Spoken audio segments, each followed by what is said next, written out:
We've got two quick hitter stories here. Well, literally, actually. Unfortunately, though, in the first case, and the second one's just kind of a funny meme continuation of events. But this one right here, just a random act of violence in New York City. Apparently not that violent, or random, rather, still very violent. But you have a New York City events coordinator, which should be punishment enough for just doing a worthless job. 26-year-old has bond set at $500,000. That seems a little extreme, but whatever, the 8th Amendment is dead. As she's charged with manslaughter for the death of vocal coach 86 who was shoved over before she died. Victim said attacker called her a bitch. Justification to push over an 86-year-old woman if I've ever seen it before in my life. A New York City events coordinator has been charged with manslaughter for the death of an 87-year-old Broadway vocal coach. Why isn't it murder? She knowingly killed that woman. Well, she pushed her, didn't anticipate her to die. Still, it was highly expected that she would die, and there was that, of course, understanding that those actions could lead to a death. So that's why manslaughter and not murder is being charged, by the way. Laura Payenza, 26 years old, is in custody now for the death of Barbara Goosterin, a beloved Broadway vocal coach who died on March 15th. I seen this story and God, it sucked. Might have included it in one of these amalgamation stories. And if not, now we're talking about it. Goosterin was walking towards a cab outside her Chelsea apartment building when she was pushed from behind on March 10th. She was helped back to her feet by a cyclist and was taken to hospital covered in blood after hitting her head, but died 4 days later. Ugh.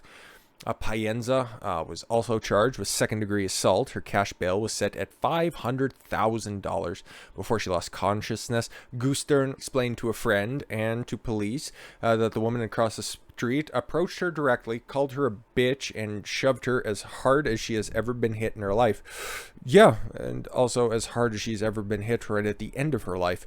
On Saturday, the NYPD released photos of a flame-haired young woman that's unfortunately older than what she looks like right now, because that must be an older picture, because current day Laura, it looks like the quarantine's been a little tough on her, if you know what I mean. Perhaps she should have been doing a little bit more pushing and shoving in a gym. March 10th, Goosterin was walking towards a cab outside of her apartment building, hit her head and went into a coma, died 4 days later. Her grandson has been painstakingly searching for answers and keeping loved ones updated on Facebook. NYPD on Saturday released photographs of Pienza, the subway near where the attack happened. So yeah, she's probably going to be going to jail for a while, and her, literally, you can't make this up, she will be leaving behind her fiance, who unfortunately probably has to go back to India, Naveen Piera, who is a Microsoft customer support specialist. Hello, my name is Tom. I am here to answer any question that you have. Of course, a soulless ginger would knock over a fucking 86-year-old woman. Marry a guy with a fake background claiming to be Jack from Ohio. She turned herself in on Tuesday with an attorney and is now expected to be booked for manslaughter. Well, she is, but thanks. She lives in a one-bedroom apartment in Shore Towers. A doorman in the building is Storia, with her fiancé, Naveen Piera. Oh, cool, so he inherits that. The apartment was last sold in 2019 for $540,000. Jesus, must have a very good job at the Microsoft call center. According to public records, Pienza's fiancé is listed as the owner, along with a relative. Yes, that would be Bill from IT. Pienza and her fiancé both attended high school in Port Jefferson. That's nice. I don't need to hear a murderer's background, because I'm not sympathizing with this fucking sped. She sucks. She knocked over and killed a lady who probably had, 6-7 months left to live. Let's be completely honest. She is 86 years old, but apparently she was beloved in the community, and that sucks. Hopefully justice is carried out in her name. A banana. Anyways, now let's get on to the main event of the evening. A couple of weeks ago, big UFC fight between Jorge Masvidal and Colby Covington took place because these guys apparently don't like each other. It's weird because they should have a lot in common, right? Because they're both big Trump guys. Okay, Colby Covington, I thought it was like an act for a long time because he was like a over and above Trump supporter, like a very vocal Trump supporter, which is cool and all that stuff. And like he was wearing the MAGA hat and all that stuff. And then I started to see him post pictures with the president. And then when Dana White was bringing everybody to go to rallies for Trump, Colby was there as well, but then Jorge was also there and also doing events for Trump on that behalf. So either these guys were working like the Mid-Atlantic Georgia Championship Wrestling mid-70s fucking living the gimmicks, or these guys were like actual right-wing guys, which is always cool to see, and people to be proud about that instead of just voicing their support in the corner in the closet while their wife gets rammed by the big liberal bull. Anyways, they had the big fight because they both don't like each other or something. And then whenever I hear that, when it comes to a fight, it's like, okay, cool, you guys are trying to sell an event or something. But then they ran into each other earlier this week. And, Jorge sucker punched Colby and chipped his tooth or something like that in a Miami Beach steakhouse. This sounds white trash, but Jorge's Cuban, so I don't fucking know. Mixed martial artist fighter Jorge Masvidal has been charged with felony battery. What a bitch, because Colby would have to go along with those charges for those to be pressed against him. It's just kind of funny.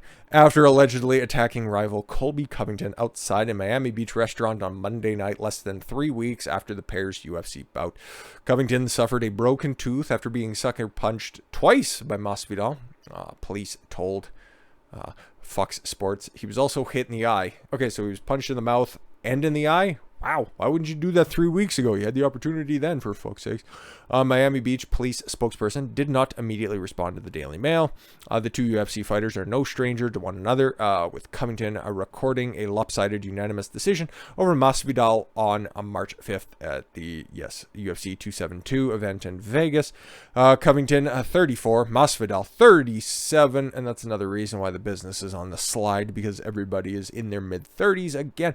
Renewed acquaintances outside the Poppy Steakhouse on Monday at approximately 11:30. In the evening, TMZ posted a video of Masvidal yelling, "Don't talk about my kids," while being prevented from getting closer to Covington. I think the people holding him back weren't all that successful, based on the aftermath. What exactly Covington said about Masvidal's children, if anything, remains unclear. It's another one of those things where, yeah, okay, we're getting less than half of the situation, everything that's going down.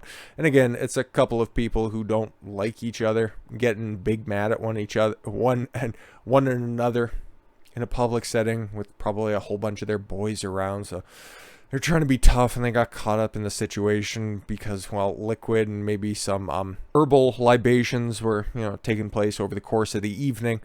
Covington is overheard in the video saying, "He's over here swinging, try to come at me. I ran to the back of the room." Okay.